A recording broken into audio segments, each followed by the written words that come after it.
Hello friends, welcome to EPG Pathshala.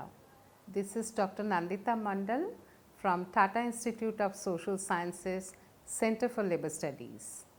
Today I am going to talk on Rabindranath Tagore and adult education in rural reconstruction. Tagore's views on education. Let's talk about that. Tagore's educational writings are mostly scattered in his voluminous literature, in independent essays, numerous speeches and invaluable letters, a small number of which have been collected in books and journals. Very less have been through the lens of researchers, as these were in Bengali and have not yet been translated into English. His literary genius has been overpowered his work on education. Shikshar Herfer, written while he was just 31 years old, is considered as first ever comprehensive criticism of educational system of the country at that time. He was staunch believer in the value of education as the most fundamental prerequisite of the progress of a nation. While he welcomed the desire for self-determination in education, he appealed to his countrymen to consider national problems in an objective and rational manner and to focus on national reconstruction with the village as the center. He kept on writing about the subject in the editorial columns of Sadhana under the general title of Prasanga Katha. In 1905, in the article titled Purva Prashner Anubritti, he argued, it is necessary to remember that if we place education in the hands of government, they will attempt through that education to build their own interest and not ours. They will so arrange that a farmer may remain farmer in his village. They will not bother to make him a true citizen of India. We can impart education according to our desire only if we take education in our hands.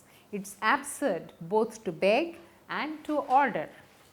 A much stronger statement of Tagore's educational philosophy is found in his article Shiksha Samasya.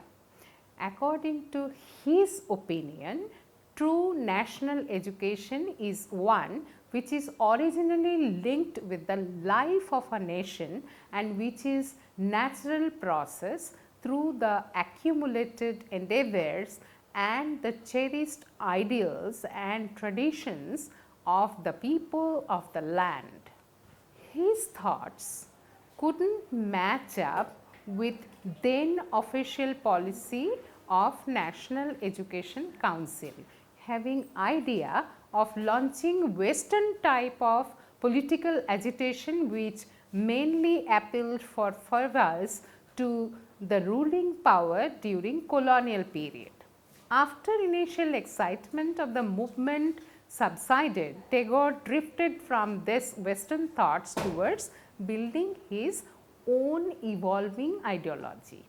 His writing on this direction reflected in Tapoban, where he introduced a new idea of the education of feeling, Bodher Sadhana, and he clearly distinguished it from the education of the senses and the education of the intellect. This education of feeling consists of realization of man's bond of union with the universe through the spirit, through the soul, through the deeper intuition of feeling. Tagore visualized the educational system of India to attain the characteristic truth of her civilization pursued through centuries by her prophets, thinkers and saints, and that truth is not commercialism, imperialism or nationalism. That truth is universalism. A letter of Tagore titled Shiksha Vidhi, the method of education, reflected philosophy of educational method in the context of then existing socio-political and educational conditions of India. He said that education can be imparted only by a teacher and never by a method. Man can learn only from a man. Just as the water tank can be filled only with water and fire can be kindled only with fire, life can be inspired only with life. The mere pill or a method instead shall bring us to no salvation. The above discussion brings home the point that Tagore visualized education as not mere an equipment to progress in life materialistically, but a process of making of human being amidst its natural surroundings, where life has deep rooted relationship with its entire ecology. This idea link between life and education is experimented as Sriniketan experiment in later part of his life, where he tried to build a constant interaction between the peasants of the villages around Sriniketan with the students. Let's talk about Sriniketan experiment. How did it start? At the end of 1880s, as directed by his father, Tagore had shouldered the responsibility to look after the family estates in Shilaida and Potishar, which is now in Bangladesh. Thus began his navigation with village folk, mostly the underprivileged. He spent his days and nights on board of a houseboat on the river Padma and observed the varied landscape of countryside bequeathed with the natural offerings of 6 seasons of Bengal and the way local people got entwined their lives with nature.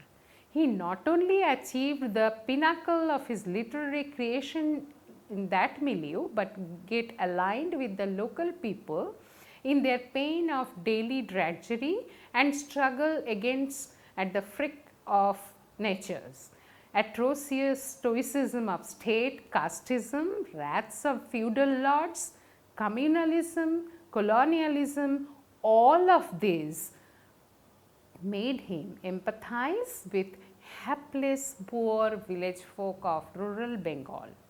Perhaps here his belief got shaped on the principle of self-help and enlightenment for the future program of rural reconstruction, which reinforced by painful memories of his own school days, where mechanical, lifeless rote learning was the order of the day, obliged him to take upon himself the role of an educationalist and social reformer.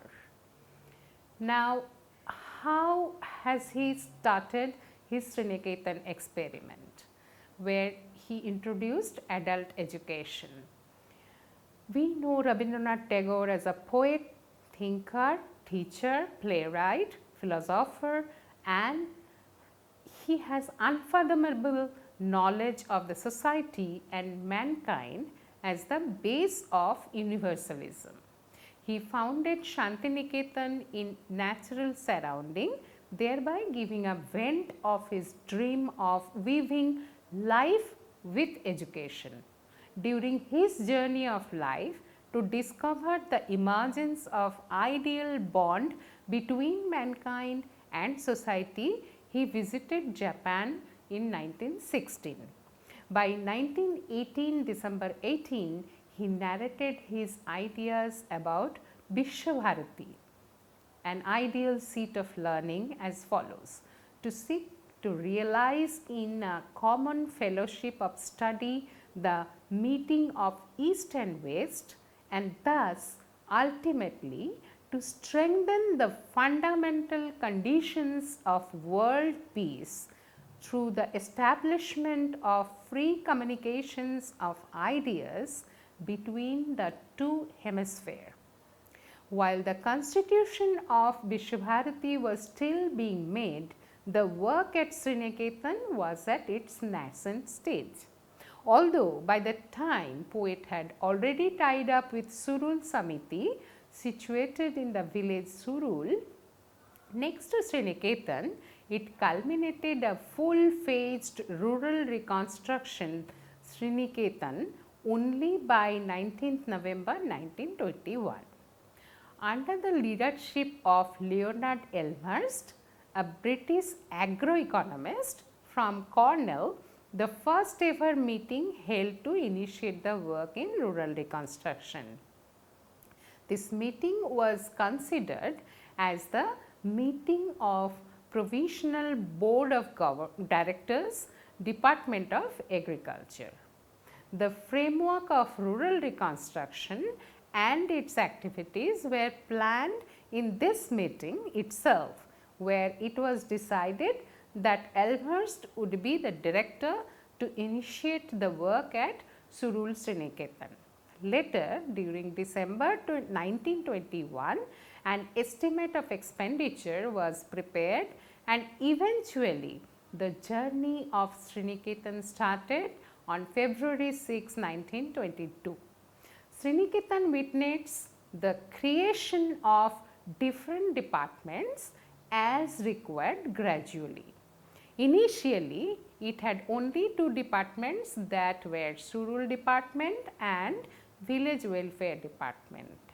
Later, craft school, which called as Silpa Bhaban, village economics, which known as Gram Samiksha, Shiksha Shatra, etc. were created. Rural reconstruction was looked after by the village welfare department.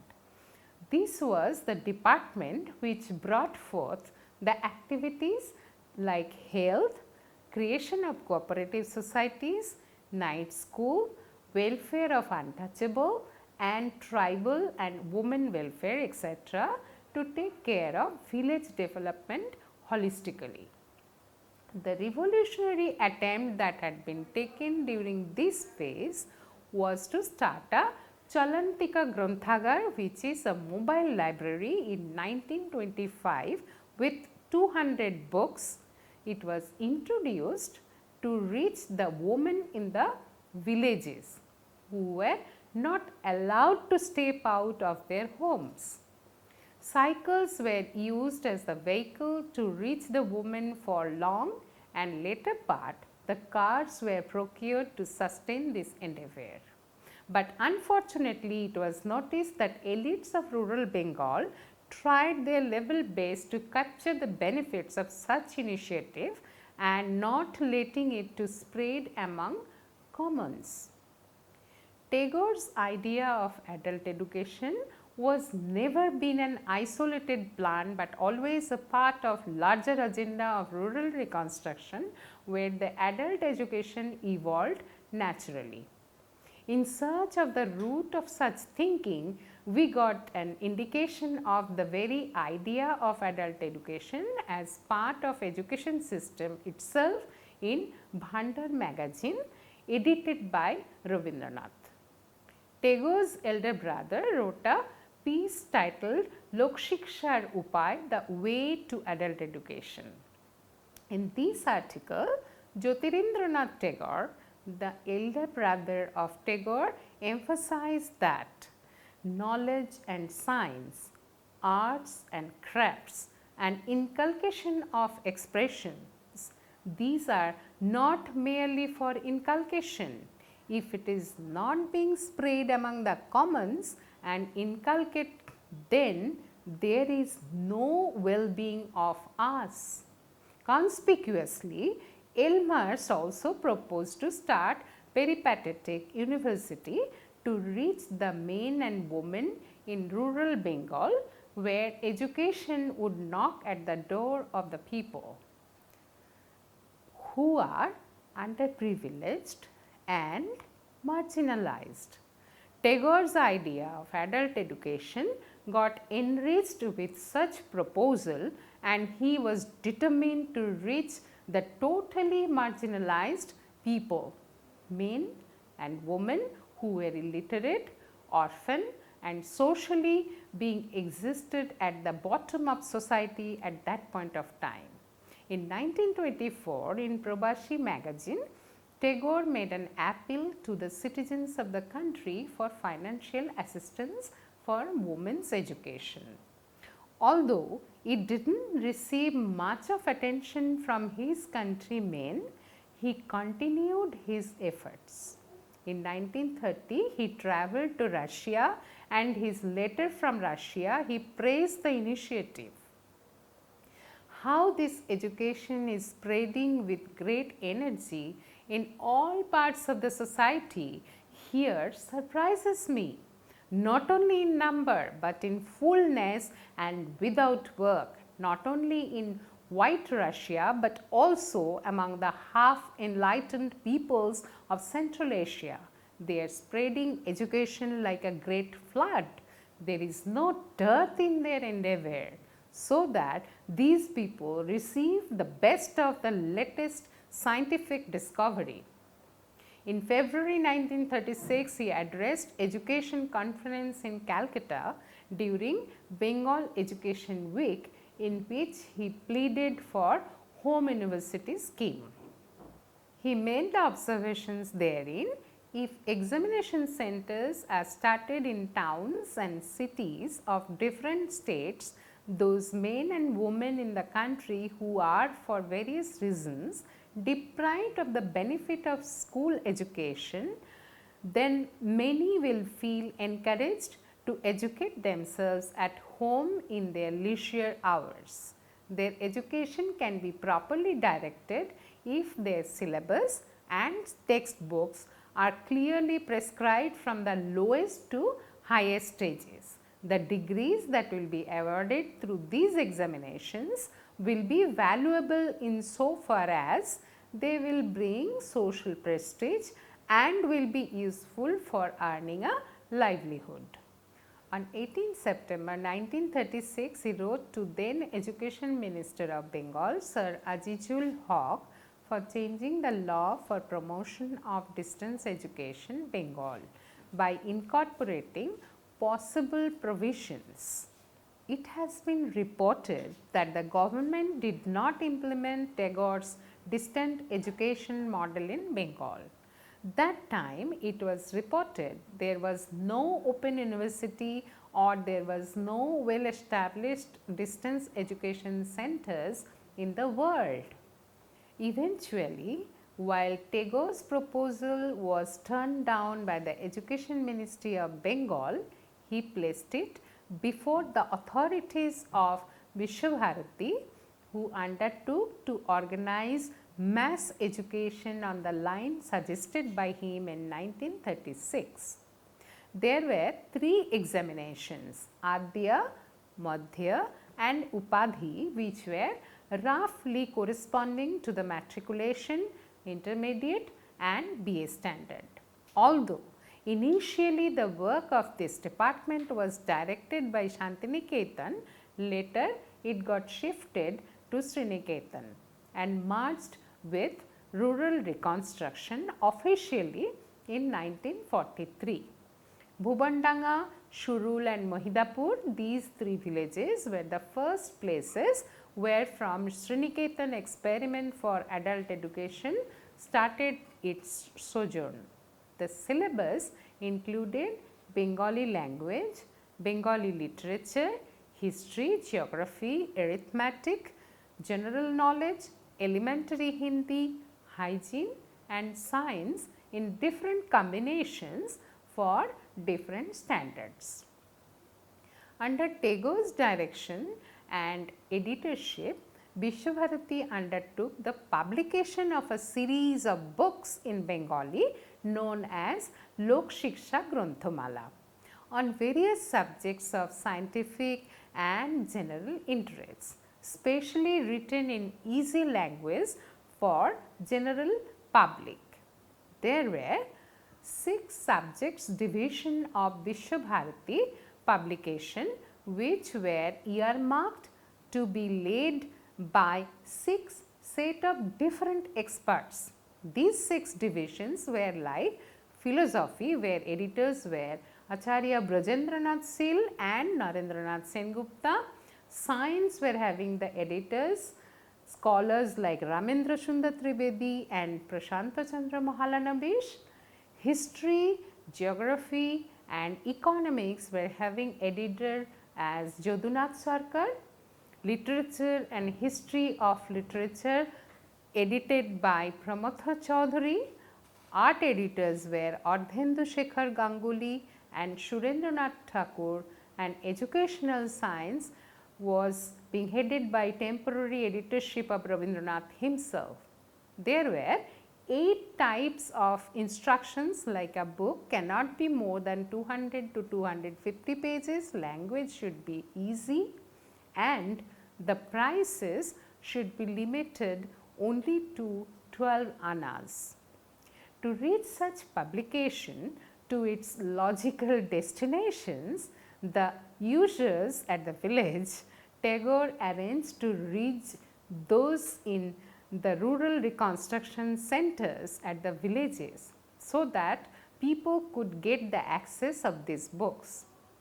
The process of publication was headed by the head of the department of Vishwabharati publication, Sri Charu Chandra Bhattacharya and Pulin Bihari Sen. The first book from this initiative was of Tagore's, named Pather Sanchoy. Books were kept at the rural reconstruction centers in almost 15 villages in 1949, as it was mentioned in the Chalantika Granthagar's report. These centers were located in Jadavpur, Noadanga, Shitalpur, Shantalpara, Goalpara, Laldaho, Alabanda, Gopinathpur, Adityapur Mohishadal, Paruldanga, Khoshkadampur, Ballabpur, Bhubandanga and Binuria.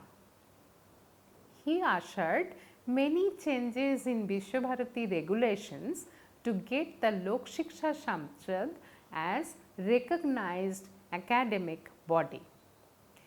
Act of Lok Shiksha Samsad in the Vishwabharati Act 1951 says, section 7A, notwithstanding anything contained in section 7, the university may establish and maintain at any place in India examination centers for home study courses conducted by its Lok Shiksha Samsad and recognize for such purposes as may be provided in the ordinances.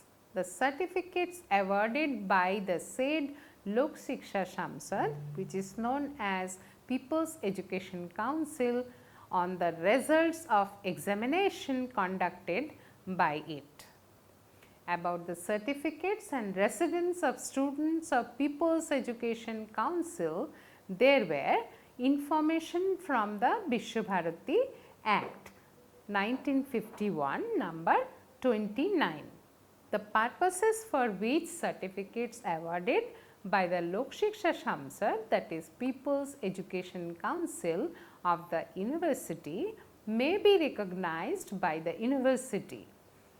32 residents.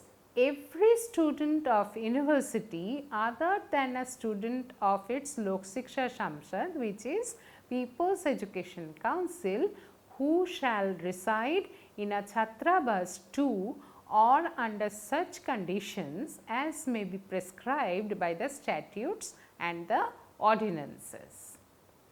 One conspicuous point of this endeavor of facilitating adult education was the continuous efforts of rectification of the examination processes. Tagore himself was part of the process by creating the question papers, which not only required the students to learn the respective subjects to answer, but also incorporate the capability to be creative enough to express one's own thinking through such answers.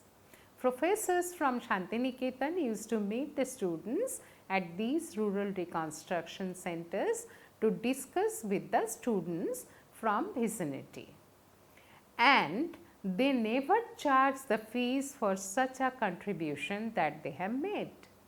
While Lok Shiksha Samsad started its journey with 2 centers, it grew over the time. Other than undivided Bengal, the centers were opened in Bihar, Orissa, Madhya Pradesh and Bombay.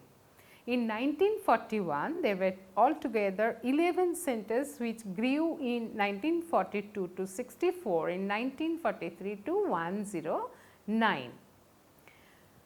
And the final blow to this endeavor, most of the adult education centers were in East Pakistan, and due to partition, it did become impossible to continue there. It was reported in the annual report of Lok Shiksha that while in 1948 there were 933 centers, in 1949 it grew up to 986. Since the numbers of centers were increasing, formation of Patha Chakra consisting of the adult education students were given priority to expand the light of education among commons. While there was a steady increase in students number, as it was reported in 1951 as 1,91,528, but 1954 and 1959 registered only 998 and 674 as students respectively. The examination centers were arranged in different places like educational institutions, libraries, literature academy, etc. This initiative received the blows thereafter. The decentralized examination centers were withdrawn first by Vishwabharati for economic reasons, and the examinations were arranged only in Shantiniketan. Then the students of adult education schemes were denied to participate in convocation, and thus lowering the position of Lok Shiksha Samsad itself. The decision reflected that adult education was not equal to conventional education, and the final nail on the coffin came as in 1969 Vishwabharati Authority declared through its declaration that the titles given by Lok Shiksha Samsad was going to be considered as eligibility only for job opportunities, but not for higher studies. Contextually, adult education was conceptualized by Tagore as social reconstruction through rural reconstruction to build a strong contingent of able citizen for the country. In that dream to be achieved, Tagore emphasized to bring life in education, to create an ideal society. Over the years, the changes that had been brought forth into the system in different pretexts did not really facilitate the foundation, rather necessarily weakened the efforts and thereby crushed the very dream. And therefore, the movement of adult education system itself received a big blow, which was not at all a very positive sign in case of movement of adult education system. Finally, adult education movement received a blow and died its natural death in that time. But what Tagore tried to achieve through this educational system was a boon towards the country's people's educational advancement.